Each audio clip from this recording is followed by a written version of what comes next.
ಕರ್ನಾಟಕದಲ್ಲಿ ಸರ್ಕಾರಿ ನೌಕರರ ಜಾತಿ ಆಧಾರಿತ ಸೇವಾ ಸಂಘಟನೆಗಳಿಗೆ ಕಾನೂನಿನಡಿ ಮಾನ್ಯತೆ ಇದೆಯೇ? ಈ ವಿಷಯದ ಕುರಿತು ಈ ವಿಡಿಯೋದಲ್ಲಿ ಒಂದಿಷ್ಟು ಮಾಹಿತಿಯನ್ನು ಹಂಚಿಕೊಳ್ಳೋಣ. ಈ ತೀರ್ಪಿನ ಕುರಿತ ಒಂದಿಷ್ಟು ಮಾಹಿತಿ ಇಲ್ಲಿದೆ. ನಮಸ್ಕಾರ. ಇದು ನಿಮ್ಮ ಕೋರ್ಟ್ ಬೀಟ್ ನ್ಯೂಸ್. ಕರ್ನಾಟಕದಲ್ಲಿ ಸರ್ಕಾರಿ ನೌಕರರಿಂದ ಜಾತಿ ಅಥವಾ ಧರ್ಮ ಆಧಾರಿತ ಸೇವಾ ಸಂಘಟನೆಗಳನ್ನು ರಚಿಸುವುದು ಹಾಗೂ ಅವುಗಳಿಗೆ ಸರ್ಕಾರದಿಂದ ಮಾನ್ಯತೆ ನೀಡುವುದು ರೆಕಗ್ನಿಷನ್ ಆಂಡ್ ಅಕ್ರೆಡಿಟೇಷನ್ ಅನುಮತಿಸಲ್ಪಟ್ಟಿಲ್ಲ. ಸರ್ಕಾರಿ ನಿಯಮಗಳು ಜಾತಿ, ಧರ್ಮ, ಸಮುದಾಯ ಅಥವಾ ಇತರ ವಿಭಜನಾ ಆಧಾರಗಳ ಮೇಲೆ ರಚಿಸಲಾದ ಸಂಘಟನೆಗಳಿಗೆ ಮಾನ್ಯತೆ ನೀಡುವುದನ್ನು ಸ್ಪಷ್ಟವಾಗಿ ನಿಷೇಧಿಸುತ್ತವೆ. ಕರ್ನಾಟಕ ಸರ್ಕಾರದ ಸಿಬ್ಬಂದಿ ಮತ್ತು ಆಡಳಿತ ಸುಧಾರಣೆ ಇಲಾಖೆ ಡಿಪಿಆರ್ ಹೊರಡಿಸಿರುವ ಆದೇಶಗಳ ಪ್ರಕಾರ ಸೇವಾ ಸಂಘಟನೆಗಳು ತಮ್ಮ ಸದಸ್ಯರ ಸಾಮಾನ್ಯ ಸೇವಾ ಹಿತಾಸಕ್ತಿಗಳನ್ನು ಉತ್ತೇಜಿಸುವ ಉದ್ದೇಶ ಹೊಂದಿರಬೇಕು ಮತ್ತು ಅವು ಜಾತಿ ಅಥವಾ ಧರ್ಮ ಆಧಾರಿತವಾಗಿರಬಾರದು. ಮುಖ್ಯ ನಿಯಮಗಳು ಮತ್ತು ನಿರ್ಬಂಧಗಳು ಹೀಗಿವೆ.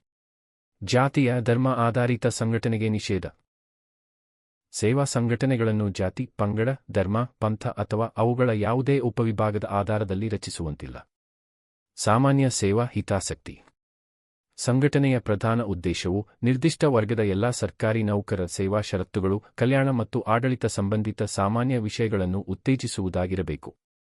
ಮುಕ್ತ ಸದಸ್ಯತ್ವ.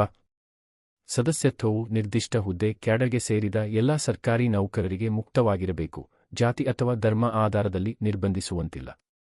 ಸರ್ಕಾರಿ ಆದೇಶಗಳು. ಜಾತಿ, ಧರ್ಮ, ಕುಟುಂಬ ಹೆಸರು ಅಥವಾ ಇತರ ಸಮಾನ ಗುರುತುಗಳ ಹೆಸರಿನಲ್ಲಿ ನೋಂದಾಯಿತ ಅಥವಾ ಕಾರ್ಯನಿರ್ವಹಿಸುವ ಸಂಘಟನೆಗಳಿಗೆ ಯಾವುದೇ ಮಾನ್ಯತೆ ನೀಡಬಾರದು ಎಂದು ಕರ್ನಾಟಕ ಸರ್ಕಾರ ನಿರ್ದೇಶಿಸಿದೆ. ಇಂತಹ ಸಂಘಟನೆಗಳಿಗೆ ನೀಡಿರುವ ಮಾನ್ಯತೆ ಇದ್ದಲ್ಲಿ ಅದನ್ನು ರದ್ದುಗೊಳಿಸುವುದಕ್ಕೆ ಆದೇಶಿಸಲಾಗಿದೆ. ಸರ್ಕಾರಿ ನೌಕರರು ಸಂಘಟನೆಗಳನ್ನು ರಚಿಸಬಹುದು, ಆದರೆ ಅವು ಸಮಾವೇಶಾತ್ಮಕ, ಭೇದಭಾವರಹಿತ ಹಾಗೂ ಸೇವಾ ಹಿತಾಸಕ್ತಿಗಳ ಮೇಲೆ ಕೇಂದ್ರೀಕೃತವಾಗಿರಬೇಕು. ಜಾತಿ ಅಥವಾ ಧರ್ಮ ಆಧಾರಿತ ಸೇವಾ ಸಂಘಟನೆಗಳು ಕರ್ನಾಟಕ ಸರ್ಕಾರದ ನೀತಿಗೆ ವಿರುದ್ಧವಾಗಿದ್ದು ಅವುಗಳಿಗೆ ಅಧಿಕೃತ ಮಾನ್ಯತೆ ಲಭ್ಯವಿರುವುದಿಲ್ಲ. ಇದು ಈ ವಿಷಯದ ಕುರಿತ ಸಂಕ್ಷಿಪ್ತ ಮಾಹಿತಿ. ಈ ವಿಷಯದ ಕುರಿತ ಮತ್ತಷ್ಟು ಮಾಹಿತಿಯನ್ನು ಪಡೆಯಲು ನಮ್ಮ ವೆಬ್ಸೈಟ್ಗೆ ಭೇಟಿ ನೀಡಬಹುದು. ಈ ಮಾಹಿತಿ ಉಪಯುಕ್ತವಾಗಿದ್ದರೆ ಒಂದು ಲೈಕ್ ಕೊಡಿ. ಪ್ರಶ್ನೆ,